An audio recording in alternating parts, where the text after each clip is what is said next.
നമസ്കാരം. എല്ലാ മാന്യ സുഹൃത്തുക്കൾക്കും സിനിമ എന്ന യൂട്യൂബ് ചാനലിന്റെ ഏറ്റവും പുതിയ വീഡിയോയിലേക്ക് സ്വാഗതം. ഒരു വലിയ ബഡ്ജറ്റ് സിനിമ, അതായത് ഏകദേശം 140 കോടിയോളം ബഡ്ജറ്റ് വരുന്ന ഒരു സിനിമ, ആ സിനിമയ്ക്ക് പ്രൊമോഷന് വേണ്ടി മാത്രമായിട്ട് 30 കോടിയോളം മാറ്റിവെക്കുക. മൊത്തം 170 കോടിയിലേക്ക് അധികം മുടക്കുമുതൽ വന്ന ഒരു സിനിമ, വലിയ ഗംഭീരമായിട്ടുള്ള കാടടച്ചുള്ള പ്രൊമോഷൻ എന്നൊക്കെ പറയുന്ന രീതിയിൽ ഇന്ത്യ മൊത്തം സംസാര വിഷയമായിട്ടുള്ള രീതിയിലുള്ള പ്രൊമോഷൻ, അതേ രീതിയിൽ ബുക്ക് മൈ ഷോനെ ഇളക്കി മറിച്ചുകൊണ്ടുള്ള ഗംഭീരമായിട്ടുള്ള ബുക്കിങ്ങുകൾ, ഇതെല്ലാം കൊണ്ട് തന്നെ തരംഗമായി മാറിയ ഒരു സിനിമയാണ് എമ്പുരാൻ എന്ന് പറയുന്ന സിനിമ.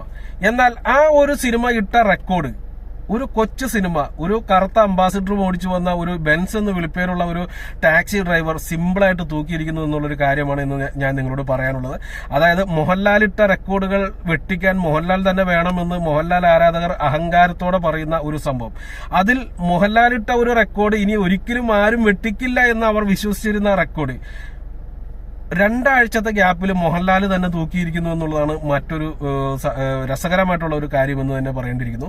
ബുക്ക് മൈ ഷോയിൽ 1 മണിക്കൂറിൽ ഏറ്റവും കൂടുതൽ ടിക്കറ്റുകൾ ബുക്ക് ചെയ്ത സിനിമ എന്നുള്ള റെക്കോർഡ് നിലവിൽ ഉണ്ടായിരുന്നത് എമ്പുരാൻ എന്ന് പറയുന്ന സിനിമയ്ക്കായിരുന്നു. 28,800 ടിക്കറ്റുകൾ 1 മണിക്കൂറിൽ വിറ്റുപോയി ബുക്ക് മൈ ഷോയിൽ റെക്കോർഡ് സൃഷ്ടിച്ചിരുന്നു. ആ റെക്കോർഡിനെ നിഷ്പ്രയാസം എന്ന് തന്നെ പറയാവുന്ന രീതിയിൽ, ഒരു പ്രൊമോഷനുമില്ലാതെ, ഒരു ഗിമ്മിക്കുകളുമില്ലാതെ വളരെ സിമ്പിളായിട്ട് വെട്ടിച്ചിരിക്കുകയാണ് തുടരും എന്ന് പറയുന്ന സിനിമ. തുടരും കഴിഞ്ഞ ദിവസം ബുക്ക് മൈ ഷോയിൽ 1 മണിക്കൂറിൽ വിറ്റുപോയ ടിക്കറ്റുകളുടെ എണ്ണം എന്ന് പറയുന്നത് 35,000 കടന്നു എന്നുള്ളതാണ്. 35,000 ടിക്കറ്റുകൾ 1 മണിക്കൂറിൽ ബുക്ക് മൈ ഷോയിൽ വിറ്റുപോവുക എന്ന് പറയുന്നത് നിങ്ങൾക്ക് ഒന്ന് ചിന്തിച്ചു കഴിഞ്ഞാൽ, അല്ലെങ്കിൽ നിങ്ങൾ ഏതെങ്കിലും ഒരു സിനിമ വരുമ്പോൾ നിങ്ങൾ നോക്കിയാൽ നിങ്ങൾക്ക് മനസ്സിലാവും എത്രത്തോളം ഗംഭീരമായിരിക്കും ആ പ്രകടനം എന്നുള്ളത്. അതായത് വലിയ പ്രൊമോഷനിൽ വരുന്ന അജിത്ത് വിജയ് സിനിമകൾക്ക് പോലും ഈ പറഞ്ഞ 30,000-ന് മുകളിലേക്കൊക്കെ എത്തുക എന്ന് പറയുന്നത് അപൂർവങ്ങളിൽ അപൂർവമായിട്ട് മാത്രമാണ്. അവിടെയാണ് ഒരു കൊച്ചു കേരളത്തിൽ നിന്ന് മോഹൻലാലിന്റെ ഒരു കൊച്ചു സിനിമ വന്നിട്ട് വളരെ നിഷ്പ്രയാസമായിട്ട് അത് തൂക്കിയിരിക്കുന്നത്. റെക്കോർഡിന്റെ റെക്കോർഡ് എന്ന് തന്നെ പറയേണ്ടിയിരിക്കുന്നു.